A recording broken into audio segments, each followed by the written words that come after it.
Okay, hi.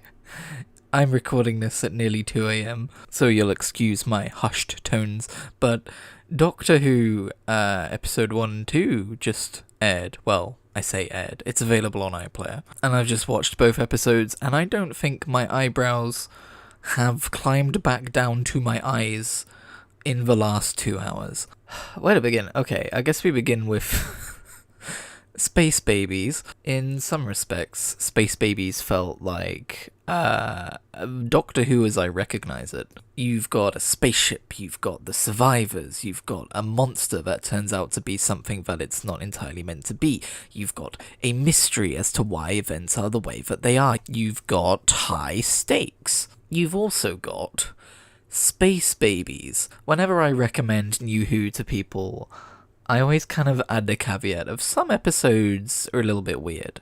And I always kind of say, like, if you can make it past the Slovene two-parter, you're good. And considering Doctor Who as Series 1, as a starting point, as a jumping on point, we've now got the...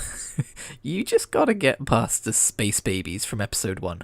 Here's the thing, I don't mind the Space Babies. I get that we're going unabashedly camp and unabashedly weird and bizarre. That's fine. I just think episode 1 might not have been the place for this story, because, man, the babies with the normal human speech, it wigged me out. And I know some of the theme of this episode, which was well done, and I do agree with, was that you can't grow up wrong. Whatever you are is valid. I like that, but I think it's more of a realistic looking human babies versus the not very realistic ADR human baby speech.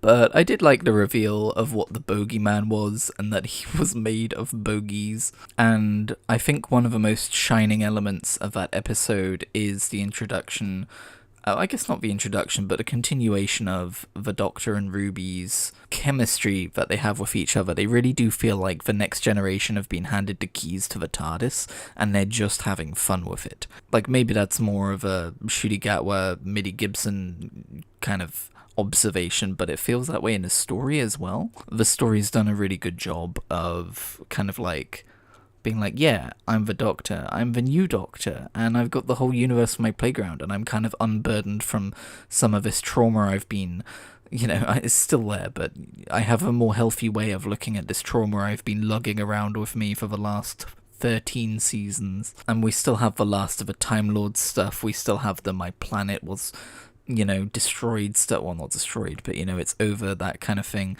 And I do love that Russell T Davies isn't just ignoring that side of it. But yeah, this feels fresh, this feels fun.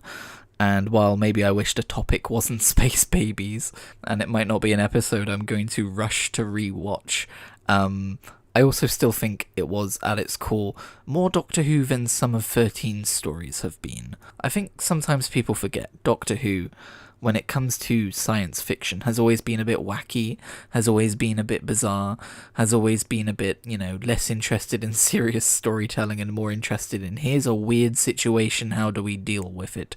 And while this was those things turned up to 11, it was still Doctor Who for being that thing. I think the stronger of the two episodes was easily The Devil's Chord. Jinkx Monsoon put in an absolutely unforgettable performance. They've managed to capture this element of animated, menacing cartoon villain and actually portray that in live action. Like, I've seen some TikToks and Instagram Reels or YouTube Shorts of some younger folk kind of mimicking animated moves, like the exaggerated facial expressions and stuff, and this is the first time I've seen that translated into acting in an actual show. It might have been done before, I've just not seen it. But it gives Maestro this element of supreme menace, which we haven't really seen in the show. I mean, apart from maybe Neil Patrick Harris as the Toymaker, like this whole celestial gods thing they're going with. This has obviously been a continuation of that plotline, and it's so interesting to watch the Doctor scramble and feel fear in regards to not understanding how to deal with this more supernatural threat. One criticism I would levy at the show is that you have got 2 episodes back to back of the Doctor feeling fear, when it's established that the Doctor normally has courage, and in Space Babies, which is the name of that episode, he has that because the monster is designed to incite fear on an instinctual level. And then obviously here we have him feeling fear because he doesn't know how to deal with this supernatural threat. And he's got this fear of, like, the last time when he went up against the Toymaker, he says his soul was split in half, which is a really interesting way of rephrasing what happened with the Bi-Generation. But yeah, given that these are the first 2 episodes in the series of, series 1, I think it's a little season 1 or whatever we're doing, I think it's a little bit weird to, we're almost doing the opposite of establishing how the Doctor reacts to threats. But that's just a small criticism, it's not like it's ruined the experience for me or anything. The whole concept of music being needed to give the human race the soul it needs to not just fall into endless war and destroy itself is a really cool concept. And I really love the gravitas with which they approached, like, we've visited the 60s to see what's happening with the Beatles, but it's already been happening for like 40 years, and you can see how the world has changed in those years. And then the Doctor goes back to Ruby's time, 2024, and you see like this post-apocalyptic London and everything, and the consequences of that, which is super freaking cool. I don't know if they'll touch on it, but I do like the idea that now the Doctor is drawing some comparisons between himself and Ruby in terms of the fact that they're both foundlings and that kind of thing. There's also now this mirror scene between Ruby opening the TARDIS doors and seeing her world destroyed, and the 13th Doctor opening her TARDIS doors and seeing her world destroyed. So I wonder if those parallels will continue to crop up. Before I forget, and I know I'm a little bit all over the place here, it is 2 a.m.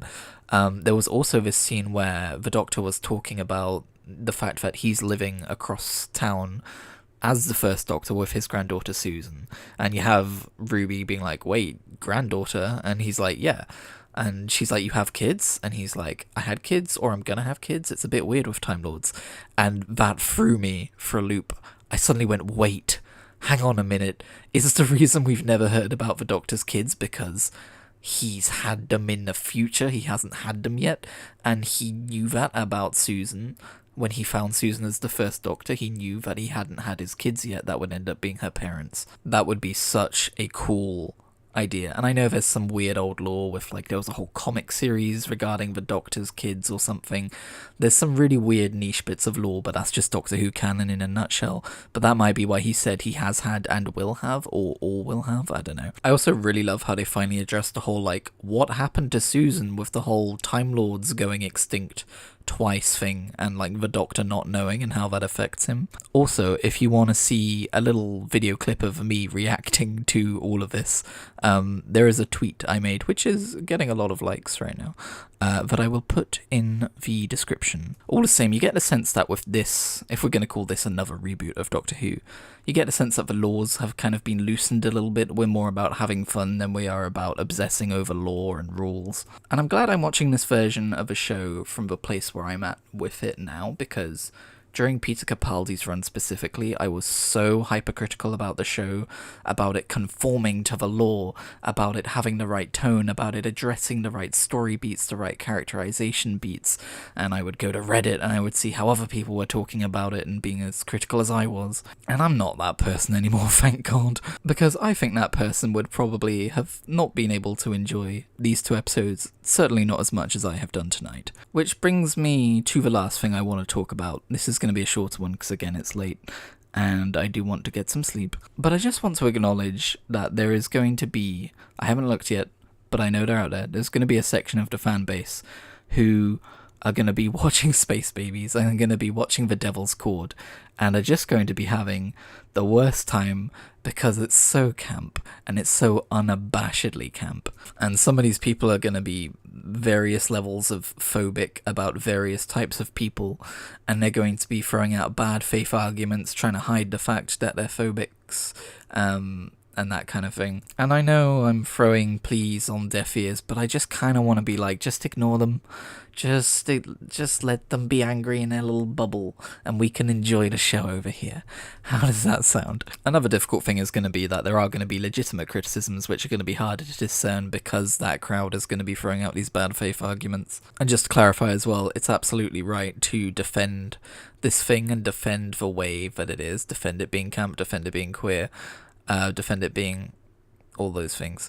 I just don't want the conversation around the show to be completely overtaken with dealing with people who have no right calling themselves Doctor Who fans in the first place. But maybe I'm preempting something that isn't even really going to be that big of a deal, the optimist says.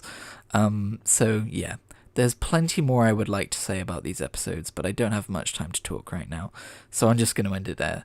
Let me know what you thought about the episodes in the comments down below, and I will see you in whatever I make next.